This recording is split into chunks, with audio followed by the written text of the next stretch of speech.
You're sitting across from a man who has killed 14 people. He's smiling at you. He's pouring you a glass of Don Julio 1942, the $170 bottle, and he's telling you about his daughter's quinceañera. You laugh when he laughs. You clink glasses when he raises his. And the whole time, there's a wire taped to your chest that could get you buried in the desert if anyone in this room notices it.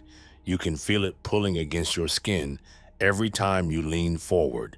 You tell yourself to stop thinking about it, because if you think about it, you'll touch it. And if you touch it, even once, even for a second, someone at this table will see it, and you'll disappear. No body, no investigation, no memorial, just gone. This is your life as an undercover DEA agent inside the cartel. And it started with the phone call you probably should have ignored. You didn't grow up wanting this. You grew up near the border, maybe Calexico, maybe El Paso, maybe Brownsville. You watched the drugs come through your neighborhood like water through a cracked dam. You saw what it did to people you loved. So you went into law enforcement, local police first, then county narcotics, and then one day a recruiter from the Drug Enforcement Administration noticed something about you. You speak fluent Spanish, not the textbook kind, the street kind, the slang that changes from Sinaloa to Jalisco to Tamaulipas. That's what they need, because the DEA has over 4,000 special agents and a $3.2 billion annual budget. But what they can't buy is someone who can sit in a room full of narcos and not flinch. So you apply, and if you make the cut, you're headed to the DEA Training Academy in Quantico, Virginia, same Marine Corps base where the FBI trains their people, except your program is different. 20 weeks of what the DEA calls a paramilitary stress academy, 200 hours of classroom instruction, 150 hours of firearms training, 150 more of tactical exercises, 300 hours of practical applications, most of them at night, because that's when the real work happens. They teach you surveillance, interrogation, evidence handling, confidential source management. But the part that matters most for what you are about to do is the undercover operations module. They put you in scenarios where instructors play cartel members. They test whether you can hold your story when someone shoves a gun in your face and screams at you in Spanish. They test whether your hands shake, whether your voice changes pitch, whether your eyes dart toward the exit. Most agents wash out of undercover work right here. You don't, because somewhere deep down, you've got a switch that most people don't have. You can look someone in the eye and lie without a single part of your body giving it away. No micro expressions, no sweating, no change in breathing. Your instructors see that, and they flag your file. You're not going to spend your career sitting behind a desk writing reports. You're going into the field, and that's when your life stops being your own. Your first field assignment pays somewhere between $40,000 and $49,000 a year. That's what the Office of Personnel Management lists as the entry-level salary for a GS-7 DEA special agent. For that money, you're about to risk everything. They assign you to a field office, maybe Miami, maybe Houston, maybe San Diego. You start small, street-level buys. You dress down, drive a beat-up car, meet low-level dealers in parking lots, and buy a few ounces of cocaine to build trust. Every single purchase is documented, recorded, and logged as evidence under DEA protocols. But you're good at this. You're really good at this.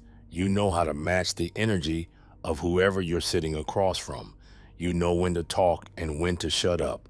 You know that the worst thing an undercover agent can do is ask too many questions, because in the drug world, curiosity gets people killed. You let them come to you. You let them test you with small favors first. A ride here, a delivery there, a bag of cash that needs to move from one city to another. And you do it clean every time until they stop testing and start trusting. And your supervisors notice, so they move you up. Now, you're not buying ounces, you're buying kilos. You're not meeting dealers, you're meeting the people who supply the dealers. And at some point, somebody in a corner office at DEA headquarters decides you're ready for the big leagues.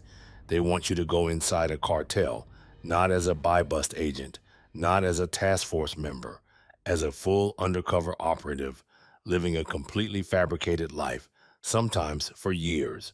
The DEA gives you a legend. That's the term for your fake identity. New name, new backstory, new history. They set up shell companies and bank accounts that can withstand scrutiny because the cartel will check. They give you flash money, sometimes hundreds of thousands of dollars in cash, to prove you're a legitimate player in the drug trade. And then they send you in, alone, no backup in the room, no earpiece feeding you lines. You might have a handler on the outside, someone who knows your location and checks in through a coded system. But if things go sideways at 2 a.m. in a warehouse in Juarez, nobody's coming to save you. The Mansfield Amendment, passed by Congress in 1975, actually prohibits DEA agents from being present at the scene of an arrest outside the United States. That law also bans agents from using force abroad, except in cases where lives are directly threatened. So, if you're operating across the border, you're essentially on your own. You have no jurisdiction, no arrest authority, and no cavalry, just your cover story and your ability to sell it. The first thing you learn inside the cartel is that trust is the only currency that matters. Not dollars, not kilos, not guns. Trust. And trust takes time. You start by doing what the cartel needs, moving money, facilitating introductions, proving that you can deliver what you promise. Retired DEA agent Mike Vigil, one of the most decorated undercover operatives in the agency's history, described the transformation like this. He said he would completely expunge from his mind the fact that he was a federal agent. He became a drug trafficker. He thought like them, acted like them, spoke like them. He said that's the only way to survive, because if there's even a flicker of nervousness, even a half second of hesitation, they'll catch it. And in this world, suspicion is a death sentence. So you become your legend. You eat with these people. You drink with them. You go to their kids' birthday parties. You listen to them brag about the tons of cocaine they're pushing across the border. And you memorize every detail because you can't write anything down. One note, one text, one phone call to the wrong number, and you're done. You learn their hierarchy, who answers to whom, which plaza belongs to which boss, which routes are active, which border crossings have been compromised. You learn that the Sinaloa cartel alone has been estimated to generate over $3 billion a year in revenue. You learn that their distribution network stretches into every major city in the United States. And you learn that the corruption runs deeper than you ever imagined. Local police on the payroll, state governors taking bribes, military generals providing armed escorts for drug shipments. In 2023, Mexico's former Secretary of Public Security, Genaro Garcia Luna, was convicted in a New York federal court of conspiring with the Sinaloa cartel to smuggle more than 50 tons of cocaine into the United States. This was a man the DEA had trusted and vetted, a man who sat in meetings with American officials and shook hands with the director of the FBI, and the whole time he was working for the other side. So, when you're inside the cartel and someone tells you they have people in the government, they're not exaggerating, they're telling you the truth. Agent Vigil worked undercover in some of the most dangerous cartel territories in Mexico and Colombia. During one operation in Caborca, Sonora, a trafficker pulled a gun and fired 2 rounds at him from 3 feet away. Both shots missed. During another, a cartel boss offered him $3 million in cash to look the other way. He turned it down with a smile, stayed in character, and kept building the case. That's what this life requires. Every single day, you wake up and make a choice to keep lying to people who will kill you if they find out the truth. Here's the part most people don't know. The DEA doesn't just investigate drug money, it launders drug money legally. Every year, the agency runs undercover money laundering operations, moving tens of millions of dollars on behalf of the world's most violent cartels through shell companies and offshore accounts. It's authorized by the Department of Justice under strict protocols.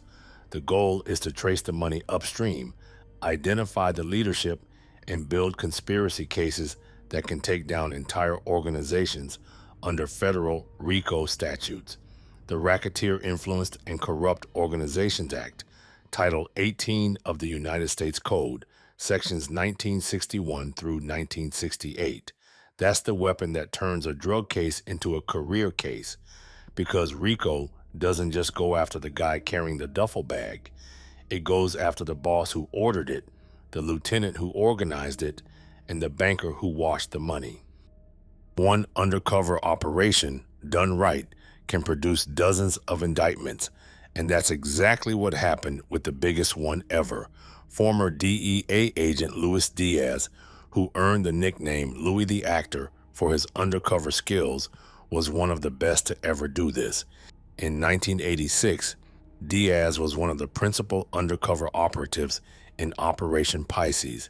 He personally laundered over $50 million for members of the Medellin cartel, including close associates of Pablo Escobar.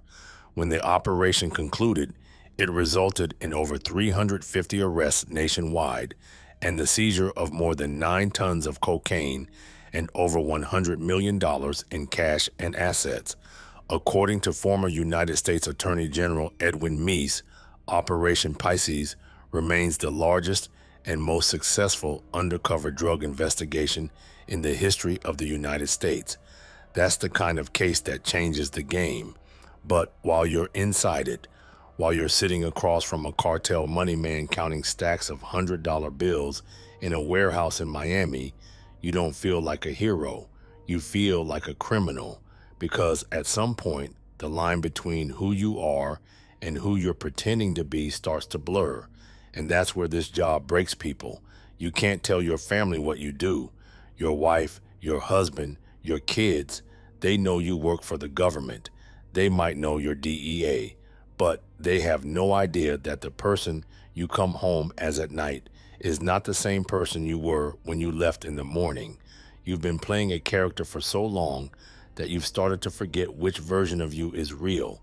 The person your family knows doesn't match the person the cartel knows, and neither of them is the person you were before this started. You've missed birthdays, anniversaries, holidays.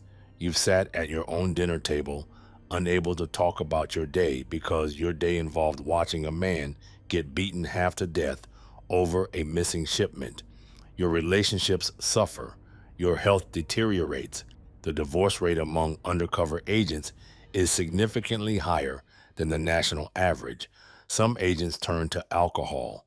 Some develop severe anxiety or PTSD, and the DEA's own internal culture doesn't always make it easy to ask for help, because in this line of work, showing vulnerability can be seen as weakness, and some agents cross a line that can't be uncrossed.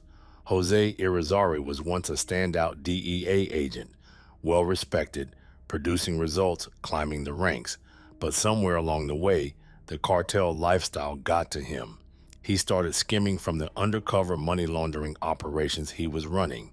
He filed false reports and ordered DEA staff to wire money slated for undercover stings into accounts that he controlled. He bought a $30,000 Tiffany diamond ring for his wife, luxury sports cars, a $767,000 home in the Colombian resort city of Cartagena. He flew first class to Europe with Louis Vuitton luggage and wore a gold Hublot watch. He was living like the narcos he was supposed to be investigating. In his own words, he told the Associated Press, "I was very good at what I did, but I became somebody I wasn't." In 2021, Irizarry pleaded guilty to conspiring to launder $9 million with the Colombian cartel.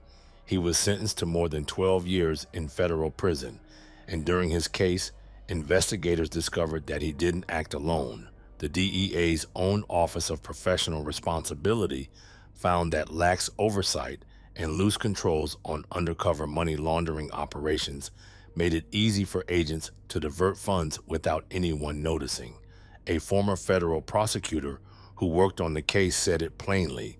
He said the other agents weren't stupid. They knew there were no controls, and a lot of them could have done what Irizarry did. That's the uncomfortable truth about this life. The same skills that make you a great undercover agent, the ability to lie convincingly, to live a double life, to compartmentalize your identity, those are the exact same skills that make corruption possible. But corruption isn't the biggest risk you face. Getting caught is. On February 7th, 1985, DEA Special Agent Enrique Kiki Camarena walked out of the United States Consulate in Guadalajara, Mexico. He was heading to meet his wife for lunch. He never made it. 5 men grabbed him off the street in broad daylight. They were police officers, paid by the Guadalajara cartel. Camarena had spent years building cases against cartel boss Rafael Caro Quintero. His intelligence had led to the raid on El Búfalo, a 1,300-acre marijuana plantation in the state of Zacatecas that cost Caro Quintero at least $50 million. The cartel wanted payback. They took Camarena to a house at 881 Lope de Vega in Guadalajara. For 36 hours, they tortured him. They broke his jaw, his ribs, and his skull. They drilled a hole into his head. A doctor was brought in specifically to keep him alive so the torture could continue. They recorded the entire session on audio tape, asking him over and over to reveal the names of his informants. Camarena refused. After 36 hours, he fell into a coma and was killed. He was 37 years old. He left behind a wife and 3 sons.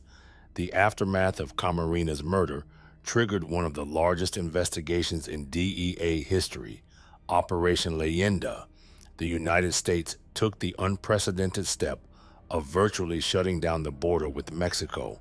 The investigation ultimately dismantled the Guadalajara cartel and led to the conviction of Caro Quintero, who was sentenced to 40 years in a Mexican prison.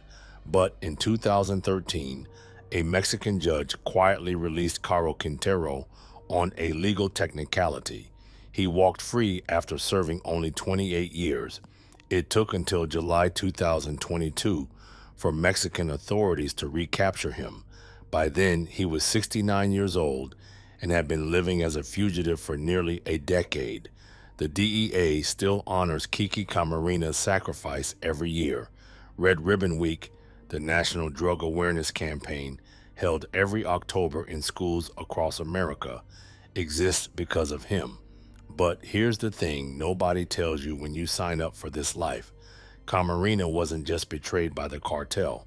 Multiple investigations, including testimony from former DEA and CIA officers, have suggested that the Central Intelligence Agency had knowledge of the cartel's operations and may have been complicit in protecting the traffickers because of their connections to the CIA-backed Contra rebels in Nicaragua.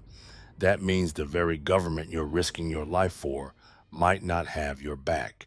FBI Special Agent Martin Suarez holds the record for the longest continuous undercover assignment in federal law enforcement history. Operating under the alias Manny, Suarez infiltrated the Medellin cartel and eventually became a high-level money launderer for the North Coast Cartel. He facilitated the smuggling of over $1 billion worth of cocaine into the United States, all of it documented, all of it building the case. He learned the cartel's lingo, their codes, which watch to wear, which whiskey to order, which questions you never ask. He exposed the black market peso exchange, one of the most sophisticated money laundering systems in the world, a scheme that laundered drug profits through legitimate trade goods. And when his cover was finally blown, the cartel didn't just come for him. They sent a hitman to the front door of his family's home. Suarez survived, but that moment tells you everything you need to know about this life. The cartel doesn't just want to kill you.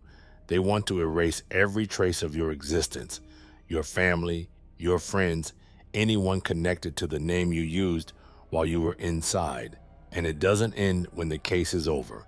Even after you come out of undercover, even after the indictments are handed down and the trials begin, the threat doesn't disappear, because cartels have long memories. Caro Quintero swore revenge on Camarena in 1984. A year later, he carried it out. Some retired undercover agents have had to relocate multiple times. Some have changed their names.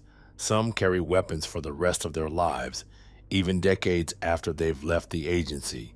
The DEA has lost 95 agents in the line of duty since its founding in 1973. 95 people who went to work one morning and didn't come home. Each of their names is engraved on a memorial wall at DEA headquarters in Arlington, Virginia. You might end up on that wall. You've accepted that possibility from the moment you said yes to this assignment. So why does anyone do this job? You'd think there'd be a simple answer, but there isn't one. The money's not great, $40,000 to start, with a pension if you survive long enough to collect it. The hours are brutal, and you don't get to choose when the phone rings. When the cartel calls, you answer, even if it's 3 a.m., even if your kid has a school play in the morning, even if your spouse is begging you not to walk out the door. The personal cost is staggering, and the war on drugs after 5 decades and trillions of dollars spent hasn't come close to stopping the flow of narcotics into the United States. The United Nations Office on Drugs and Crime estimates the global illegal drug trade generates between $426 billion and $652 billion every single year. That makes it one of the largest industries on the planet, and you are one person with one badge and one fake name trying to put a dent in it. But every agent who's done this work says the same thing. It's not about winning the war. It's about the individual battles, the 9 tons of cocaine that didn't make it to American streets because of Operation Pisces, the 350 cartel members who went to prison because one agent sat in a room full of killers and didn't blink, the families in Brownsville and El Paso and Calexico who lost one fewer son or daughter to addiction because somebody was willing to risk everything. Agent Vigil called it the ultimate chess game, cat and mouse, where somebody wins and somebody loses. And the adrenaline rush, he said, was incredible, but he also said you have to be careful because you find yourself taking more and more chances to get a bigger rush, and that's when it becomes deadly. That's your life as an undercover DEA agent inside the cartel. You live 2 lives. You trust no one. And every morning when you wake up, you have to decide all over again if the mission is worth the price you're paying for it. Most people will never know your name. Most people will never know what you did. And honestly, that might be the only thing keeping you alive. Because in this game, the moment your real name becomes known is the moment the clock starts ticking. There's no retirement party with a cake and a gold watch. There's just the quiet hope that the people you put away stay locked up long enough for them to forget your face. If this story pulled you in, there's a lot more where it came from. Subscribe to Explain Beyond and turn on notifications so you don't miss the next one.